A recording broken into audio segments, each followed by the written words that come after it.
ছিল আমরা লক্ষ্য করছি যে এই 1 নং এ যে y এর সাথে 3 আছে এটা দ্বারা 2 নং কে গুণ, 2 নং y এর সাথে 5 আছে এটা দ্বারা 1 নং কে গুণ।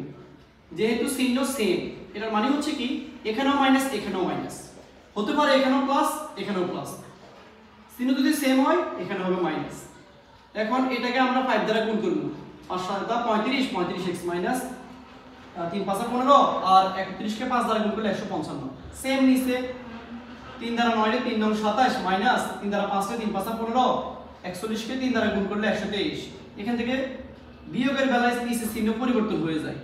বিয়োগ করার পর আমরা 8x 32, x এর সাথে এটা গুণ আছে এদিকে গেলে 32 ডিভাইডেড বাই 8, সুতরাং x এর মান 4। এখন 2 নং এ x এর মান বসিয়ে 2 নং কোথায় আছে এখানে আছে, 9 এর 9 লিখলাম, x এর পরিবর্তে 4 লিখলাম মাইনাস 5 এর 5 y এর y ইকুয়াল টু 41। 4 নং 36 এদিকে গেলে মাইনাস 36 হবে মাইনাসে। এখন 41 থেকে 36 বাদ গেলে 5, এখানে মাইনাস 5y, মাইনাস 5y থেকে 5 তো এদিকে গেলে মাইনাসের 5 নিচে যাবে, 5 এর 5 কাটা গেলে 1। যেহেতু উপরে বা নিচে যে কোনো এক জায়গায় যদি মাইনাস থাকে অ্যানসার মাইনাস হবে। যদি উপরেও মাইনাস নিচেও মাইনাস তখন আবার প্লাস।